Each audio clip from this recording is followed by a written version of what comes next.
১৯৯১ সালে বাংলাদেশ গণতান্ত্রিক শাসন ব্যবস্থায় ফিরলে দেশের প্রথম নারী সরকার প্রধান হিসেবে শপথ নেন বিএনপি চেয়ারপারসন বেগম খালেদা জিয়া। বেনজির ভুট্টোর পর মুসলিম বিশ্বের দ্বিতীয় নারী প্রধানমন্ত্রী ও বিএনপি নেত্রী। ১৯৯১ থেকে ৯৬ ও ২০০১ থেকে ৬ এই দুই ভাগে বেগম জিয়ার শাসন আমলকে ভাগ করেন বিশ্লেষকরা।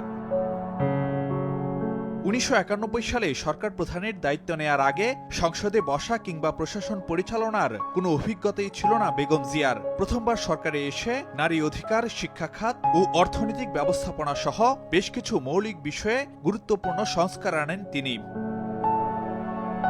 পরিবর্তন আসে শাসন ব্যবস্থায়ও। ৩ জোটের রূপরেখার ভিত্তিতে ১৯৯১ সালে সংবিধানের দ্বাদশ সংশোধনীর মাধ্যমে রাষ্ট্রপতি শাসিত ব্যবস্থার পরিবর্তে সর্বসম্মতিক্রমে ফিরিয়ে আনা হয় সংসদীয় সরকার ব্যবস্থা। মুক্তবাজার অর্থনীতি, বেসরকারীকরণকে প্রাতিষ্ঠানিক রূপ দেয়া, ভ্যাট ব্যবস্থা চালু, রাজস্ব আদায়ের ক্ষমতা বৃদ্ধি, বৈদেশিক নির্ভরতা কমানোর মতো বেশ কিছু সংস্কার আসে অর্থনৈতিক খাতে।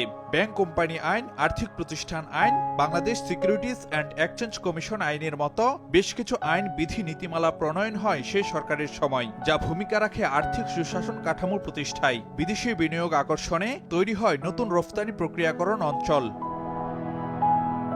অন্যদিকে ছাত্রীদের বৃত্তি, ১০ম শ্রেণী পর্যন্ত বিনামূল্যে পাঠদান ভূমিকা রাখে নারী শিক্ষার অগ্রগতিতে। ১৯৯৬ সালে স্বল্পকালীন ষষ্ঠ সংসদে আন্দোলনরত বিরোধী দলগুলোর দাবির মুখে পাশ হয় নির্দলীয় তত্ত্বাবধায়ক সরকার ব্যবস্থা। ২০০১ সালে নিরঙ্কুশ সংখ্যাগরিষ্ঠতা নিয়ে আবারও প্রধানমন্ত্রী হন বেগম খালেদা জিয়া। সন্ত্রাস, জঙ্গিবাদ দমন ও আইনশৃঙ্খলা নিয়ন্ত্রণে র্যাব গঠন, দুর্নীতি দমন কমিশন প্রতিষ্ঠা তার সরকারের অন্যতম সংস্কার উদ্যোগ হিসেবে বিবেচনা করা হয়। কর্মসংস্থান বাড়ানো, অবকাঠামো খাতে অগ্রগতি, বিনিয়োগ আকর্ষণ, শিক্ষাক্ষেত্রে নকলমুক্ত পরীক্ষা, পরিবেশ সুরক্ষায় পলিথিন ব্যাগ নিষিদ্ধ এ সরকারের উল্লেখযোগ্য কার্যক্রম। এছাড়া যৌতুক প্রথা, এসিড নিক্ষেপ এবং নারী ও শিশু পাচারের মতো অপরাধ ঠেকাতে কঠোর অবস্থানে ছিল সে সরকার। মাতৃ মৃত্যু ও শিশু মৃত্যুর হার কমাতে ভূমিকা রাখে সরকারের নীতিকৌশল। সংবিধানের ১৪দশ সংশোধনীর মাধ্যমে ৩০টি থেকে ৪৫টিতে উন্নীত করা হয় সংসদে সংরক্ষিত নারী আসন। ফারুক ভিয়া, রবিন, সময় সংবাদ, ঢাকা।